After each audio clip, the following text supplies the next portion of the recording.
Hello mga guys! Let's cook paksiw. Ayan. Sa ngayong umaga mga guys, ayan yung anak ko ang naiwan sa aking presto. Ayan, nagkaroon siya ng oras na magluto. Ayan mga guys. Ayan, naghugas siya ng isda. Diba? Sinipag siya ngayon ng pagluto kasi siya naiwan sa kabilang presto. Wala kaming kasama kundi siya lang. Kaya siya ang nag-prepare ng aming tanghalian. Kaya yan mga guys, nililinisan niya yung isda. Ayan, dapat nating hugasan natin ng 3 beses ang isda para malinis ang ating pagkaluto. Ayan. Tapos, maghiwa-hiwa tayo ng bawang, luya at sibuyas mga guys.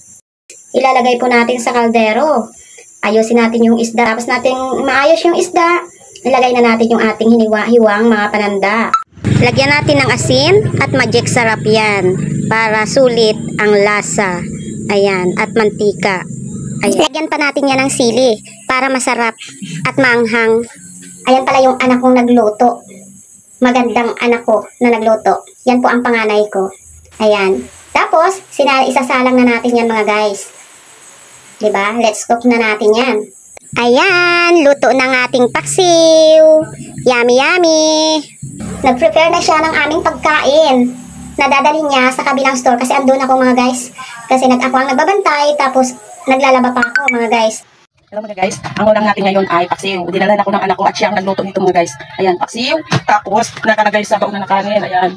At mag-boy scout kami at mag-girl scout kasi wala kaming kutsara. Nakalimutan kami dala ng kutsara. Ito dito sa baunan lang nilagay yung aming ulam. Tapos ang plato namin ay mga dito lang. Kasi wala kami dito ang plato dun sa kabilang bahay namin. Ito, dito lang sa takip kami kakain. Ayan, di ba? Mga guys, ayan o. Paksiw. Masarap ito mga guys kasi patuyok-tuyong paksiw. Diba masarap? Tapos may partner pang gulay. Ayan. Magkakamayan na lang tayo mga guys. Ito, kakamayan na lang natin yung ating kanin kasi wala tayong kutsara. Kaya, kamayan na lang. Ganyan talaga pag mga mga boy scout at girl scout. Kamay. Pero malinis naman yung kamay. Nakapaghugas naman. Diba mga sis? Bawal ang inarte ngayon. Kasi, gano'n talaga pag mga athlete. Ayan to. Para sa iya. Kumain ka na. Puro cellphone. Ayan. Bigyan naman natin yung isa. Ito mga plato namin yan, di ba? O, di ba? Makakasolve na ng tanghalian ito mga guys. Hello, Divine. Ito ang pagkain mo. Divine. Artista yung isang kasama ko, pero ayan ang pagkain niya. Paksiw lang tayo ngayon mga guys. Dito. Diba? Yung mga guys, kain tayo. Yan. Kamayan time. Diba? Napaka-uwi. No, kain muna ako mga guys. Ganyan yung kamay ko. Ganyan talaga kumakain. Kamayan. Tapos may mga nakalit na kanin yung kamay. Thank you. Kain muna ako. Thank you for watching. Bye-bye.